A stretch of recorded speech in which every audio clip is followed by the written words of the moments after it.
Salut, c'est Cyril de Web de Fou, j'espère que tu vas bien. Aujourd'hui on se retrouve pour un nouveau podcast pour voir ensemble les ciblages sur AdWords, que tu aies commencé ou que tu n'aies pas commencé sur AdWords. Ce qui va suivre va énormément te servir. Avant ça, tu connais le truc, tu cliques sur le bouton s'abonner, tu vas dans la description, il y a un lien, ça s'appelle Rejoins mes contacts privés, tu cliques dessus, tu mets ton email et tous les matins, tu reçois un podcast à forte valeur ajoutée avec des informations qui vont changer ta vie et ton business, crois-moi. Ok ? Allez, on y va. Les ciblages sur AdWords, c'est quelque chose qu'on parle pas assez. On parle souvent des ciblages des audiences de Facebook, mais on parle pas des ciblages AdWords. Et les ciblages AdWords, il y a des choses qui sont fondamentales qu'on ne fait plus aujourd'hui, qu'on faisait il y a 10 ans. Tu vois, moi j'ai des comptes depuis 2009 sur AdWords, je me suis mis en 2008 sur AdWords, j'ai des comptes depuis 2009. Il y a des bonnes pratiques que j'ai gardées. Et aujourd'hui, je vois des gens qui ont entre 20 et 30 ans aujourd'hui, ou 20 et 25 ans, peu importe, qui n'ont plus ces bonnes pratiques qu'on avait il y a 10 ans. Et quand je parle de bonnes pratiques, je parle d'entre guillemets du bon sens, tu vois. Et du coup, t'as des mecs qui sont hyper intelligents, qui claquent peut-être, qui pourraient économiser la moitié de leur budget, juste avec des techniques simples, tu vois. Et moi, j'ai donné une méthode, une technique qui a toujours marché, qui est presque contre-intuitive, mais quand tu commences sur AdWords d'une campagne, la première chose que tu dois faire, c'est exclure Paris. Paris, l'Île-de-France. Tu vas te rendre compte dans les audiences de AdWords que en fait tu as à peu près 70 millions de personnes dans la France, et que quand tu exclus Paris et Île-de-France, bah t'exclus 35 millions, donc quasiment la moitié, hein, à peu près, ou 33 millions, je sais plus, bon peu importe. En tout cas, clairement, t'exclus la moitié. Et là tu vas dire, ouais, mais c'est débile de se passer de la moitié de l'audience. Ben non, en fait, je vais dire l'inverse, ce serait débile de la laisser parce que tu vas payer quand même quasiment 2 fois plus cher en fait. Donc je vais t'expliquer un truc. Oui, l'audience à Paris, elle est énorme, mais est-ce que tu ferais pas mieux de toucher les gens en banlieue, qui, t'as moins de gens, tu vois, le fait de toucher les Parisiens, c'est beaucoup plus cher, alors que le fait de toucher les provinciaux, c'est beaucoup moins cher. Enfin, c'est moins cher. Enfin, t'as compris, quoi. Voilà. Donc, du coup, la bonne pratique à avoir dès le départ, c'est d'exclure tout ça. Et d'exclure tous les pays limitrophes. Tu sais, comme Espagne, Belgique, Suisse, machin, etc. Alors, ça va dépendre de ton produit, on est d'accord. Si tu fais de l'infoproduit, tu peux aller choper ces gens-là. Mais si tu vends des produits physiques, genre, je sais pas, moi, du terrassement, de la menuiserie, des trucs comme ça, clairement, tu vas les exclure. Et peu de gens oublient de faire ça, tu vois. Et c'est malheureux, excuse-moi, j'ai fait bouger le micro, je sais pas si tu l'as entendu. Mais malheureusement, c'est quelque chose qui crame ton pognon. Ça bouffe ton budget clairement hyper rapidement. Et ça, on le dit pas assez, tu vois. Aujourd'hui, je vois des gens qui mettent Paris, tu vois, et ils comprennent pas. Ils mettent, tu sais, tu mets Paris et tu mets 15 € par jour. Non mais non, tu vois, c'est pas possible. Faut mettre au moins 100 balles si tu mets Paris, tu vois, par jour. Donc en fait, exclus Paris, ça va te coûter beaucoup moins cher. Alors évidemment, tu vas avoir des gens qui vont avoir un peu moins d'argent, donc ça va dépendre des produits, ça va dépendre. Franchement, ça va dépendre de plein de sujets différents, mais toi, tu vas pouvoir adapter ça en fonction de ta cible. Mais c'est pour te dire que en fait, exclure la moitié de l'audience en France qui est en Île-de-France, c'est quand même une bonne pratique à avoir au départ pour tester des produits, surtout quand tu sais pas ce que tu fais, ce que tu vaux, ce que tu vends, si c'est bien, si c'est pas bien. C'est une bonne pratique à avoir. Pourquoi aller cramer ton budget sur Paris? Ou alors fais l'inverse, tu sais quoi, je vais même te dire fais l'inverse, tu vas te rendre compte d'un truc, cible que Paris et exclut tout le monde, à part l'Île-de-France et Paris, tu vas te rendre compte que pour la même campagne en province ou à Paris, elle va te coûter quasiment, je crois que c'est x 1,7 ou x 1,8, donc quasiment, permets-moi de dire 2, donc quasiment x2 de prix en plus, quoi. C'est-à-dire qu'en fait, le même truc va te coûter 2 fois plus cher juste à Paris-Île-de-France pour 33 millions, alors que sur le reste de la France, pour le même budget, ça coûte 2 fois moins cher pour 33 millions également.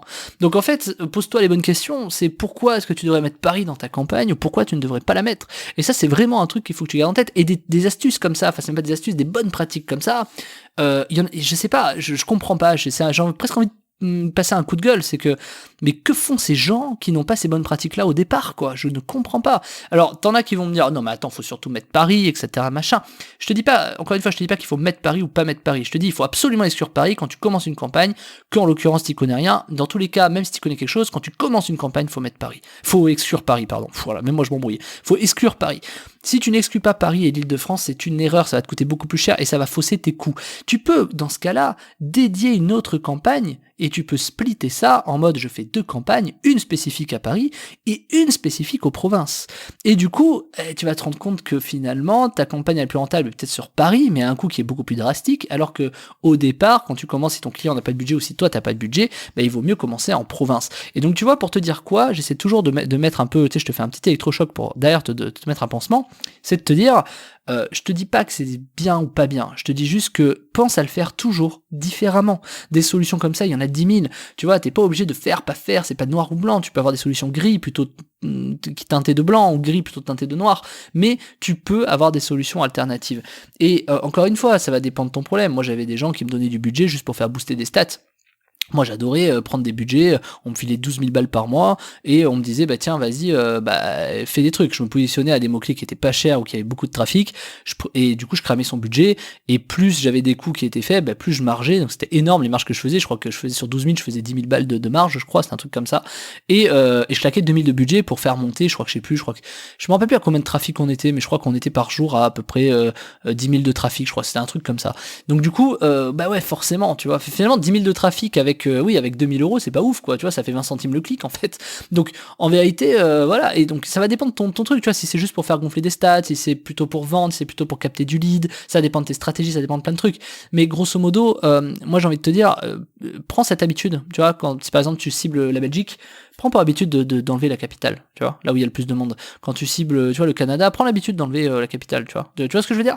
Donc pareil, si tu cibles, j'en sais rien, l'Espagne, tout de suite tu vires Barcelone et Madrid, tu vois, ou pas, je sais pas. Mais c'est pour te dire que oui, bien sûr, au départ, pour tester, il faut quand même que tu aies des coûts qui soient relativement faibles, au plus faible possible, et qu'après tu puisses les augmenter. Il faut déjà trouver une rentabilité. Ça veut pas dire que ta rentabilité, tu vas la trouver en payant moins cher. En général, c'est l'inverse. Mais ça veut juste dire que ça va permettre de tester, notamment les CTR, tout ce qui est impression de pub, etc. Il y a des recherches un peu test and learn. Moi, j'aime bien tester les pubs sur AdWords, par exemple, en me disant, ok, je mets un petit budget, je sais qu'il va être cramé, pour dire, je vais trouver les meilleures pubs qui fonctionnent. Donc, je fais des rotations d'annonces. Tu sais, t'as une option sur AdWords où plutôt que de mettre optimiser, parce que pareil, on optimise tout maintenant sur Facebook et Google, coût de la conversion la moins chère, ou pousser en avant l'annonce qui marche le mieux. Mais non, en fait, tu vois, moi, je me suis retrouvé dans des cas où plutôt que de pousser une annonce qui marche le mieux, je les mets toutes en rotation, de sorte à ce que finalement, c'est peut-être celle qui marchait le moins qui vend le plus. Alors, c'est pas celle qui fait le plus cliquer, mais c'est peut-être celle qui vend le plus. Et donc, du coup, aujourd'hui, tout ça, faut toujours avoir la maîtrise et avoir cette capacité de dire, ok, je veux toujours faire de l'A/B testing en mode réel, c'est-à-dire si j'ai 100 de trafic et que j'ai 5 annonces, je veux 20 de trafic sur chaque annonce pour voir ce que ça donne, tu vois, au départ. Et ça, c'est du budget que tu crames obligatoirement pour tester ta pub. Pourquoi? Parce que sur les 5, 10, 15, 20 annonces que tu vas faire, tu vas en avoir 20% qui vont se dégager, qui vont avoir peut-être un ratio vue-clic qui va être de 15% sur 2 pubs, alors que sur 15 autres, ça va être des ratios peut-être de 2%. Et finalement, peut-être qu'à l'inverse, AdWords qui t'aurait cliqué, et AdWords t'aurait poussé une annonce qui aurait pas été bonne, qui lui aurait estimé était meilleure que celle que tu penses, alors que finalement, peut-être que tu aurais fait plus de ventes sur celle à 2% que celle à 15%, ou vice versa, bref. Donc c'est important que tu maîtrises ton environnement de test marketing. Si tu ne maîtrises pas cet environnement de test, c'est aussi une bonne pratique, ce que je suis en train de te dire, au même titre que exclure Paris, c'est que finalement, et encore une fois, c'est pas une vérité absolue, c'est que oui, faire des rotations d'annonces, ça paraît logique, optimiser, ça paraît logique. Moi, ce que je sais globalement, quand même, c'est que il faut tester beaucoup pour voir vraiment ce qui marche. Et que depuis quand on laisse un robot algorithmique décider des réactions humaines? Tu vois, ça n'existe pas. Alors oui, bien sûr que ça marche peut-être dans 50-60% des cas, mais crois-moi, moi aujourd'hui, mes meilleures pubs, ce ne sont pas celles que les algorithmes ont poussées. Quoi qu'on dise. Et de toute façon, je vais te dire autre chose. C'est pour ça que moi je suis arrivé du mailing et que moi j'ai une expertise sur le mailing et qu'aujourd'hui j'arrive à faire des bonnes pages de vente, j'arrive à faire des bonnes pubs, etc. C'est parce que si tu me suis et que tu kiffes mes pubs, que tu kiffes mes méthodes, mes machins, etc., tu le sais. Moi, c'est pas un algorithme, hein. C'est pas un algorithme qui m'a appris les trucs, hein. Et ça a l'air de marcher, l'algorithme dit que oui. Non, moi j'ai testé des réactions humaines sur du trafic à froid, du trafic à chaud, j'ai vu qu'il y avait des choses en fidélisation que tu pouvais faire, j'ai vu qu'il y avait des trucs que tu ne pouvais pas faire quand tu faisais du trafic à froid, je l'ai appris sur l'email parce que l'email ça ment pas, hein. C'est à tant d'emails envoyés, tant d'emails délivrés, tant d'emails ouverts, et là à partir du moment où c'est ouvert, ce qui clique, c'est pas un algo qui optimise le fait que ton mail, non, c'est ce que t'as toi écrit, ce que t'as toi envoyé. Tu vois, donc oui, alors là il y a pas d'algo, hein. Donc ça marche ou ça marche pas, t'es nul ou t'es bon, tu vois, il y a pas trop de sujets au milieu.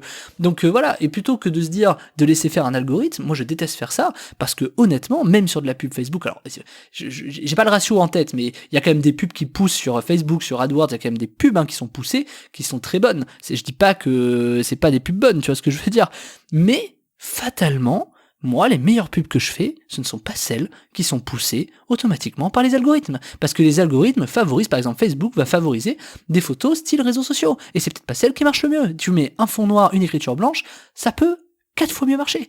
Et pourtant, si tu mets ça en A/B testing avec des photos d'un truc de réseau social, ça va forcément moins être poussé, tu vois. Alors que ça se trouve, elle marche 10 fois mieux. Parce que un algorithme a décidé pour toi ce qui était mieux, avec des règles que tu ne connais pas. Donc maîtrise ton environnement de test, ça c'est la deuxième bonne pratique. Je vais m'arrêter là parce que le podcast commence à faire long, mais vraiment, écoute et applique ce que je te dis. Et si tu veux d'autres conseils et que tu veux apprendre à maîtriser AdWords et à réussir à augmenter tes prospects sur AdWords, tes ventes, etc., je t'ai préparé une formation qui s'appelle 252% de prospects en plus sur AdWords. C'est une formation que je t'ai préparée avec un compte de pub qui date de plus de 10 ans. Je te dis n'importe quoi, d'un compte pub qui date de 2011, pardon, ouais, ça fait 10 ans, pardon, à 9 ans, et ben je te lève à 9 ans et demi, bientôt 10 d'ailleurs, mais c'est quelque chose que je t'ai mis à disposition, on l'analyse ensemble, je te montre ce qui a marché, pourquoi ça a marché, qu'est-ce qui a moins bien marché, je te montre comment analyser les campagnes, comment tester, bref, je te montre toutes les configurations, comment faire, et surtout on va faire l'anatomie d'une landing page pour que ça te rapporte plus de 15% de leads, c'est-à-dire si tu as une page qui transforme à moins de 15%, bah là tu vas t'éclater.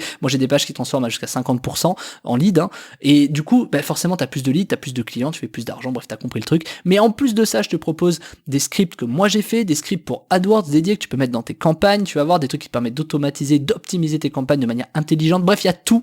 Je te laisse vraiment cliquer sur le lien et prendre la formation. Ça s'appelle 252% de prospects en plus sur AdWords. C'est un must-have à avoir si t'es pas encore sur AdWords. Et même si tu l'es déjà, c'est quelque chose, tu vas apprendre énormément de choses dedans, surtout avec les scripts que je t'ai préparés. Je te laisse cliquer dessus, on se rejoint de l'autre côté. Je te dis à tout de suite.